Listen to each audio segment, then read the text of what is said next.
So last weekend, my friend Jake invited a few of us out to his new cabin. He's been on this living off the grid kick ever since he watched a documentary about minimalist survivalists, and honestly, we were all a little worried when he started referring to his studio apartment as his base camp. Naturally, when he finally got a real cabin, we had to go see if he'd replaced his coffee maker with a campfire and if he'd finally learned what a Swiss Army knife is actually for. Hint, not just opening Amazon packages. Things started off pretty normal. Jake showed us around, bragged about his composting toilet, which, by the way, is just a bucket with a lid, and gave a passionate speech about the importance of disconnecting from the modern world. About 10 minutes in, while we were still within sight of his car, which, ironically, has more gadgets than a NASA shuttle, the Wi-Fi suddenly cut out.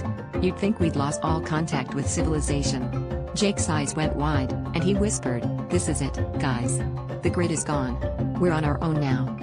Before we could remind him that the nearest Starbucks was only 4 miles away, Jake sprang into action. He ran outside, grabbed some firewood, and started piling it into a surprisingly organized heap. He claimed he was sending a distress signal and proceeded to light the fire, except all he really did was create enough smoke to set off the cabin's fire alarm. Meanwhile, he was waving an old blanket over the flames, shouting, "If you see smoke, bring avocados and oat milk. We're running low on essentials." The rest of us were too busy Googling how to survive your friend's midlife crisis on our phones, which, incidentally, were still working perfectly fine.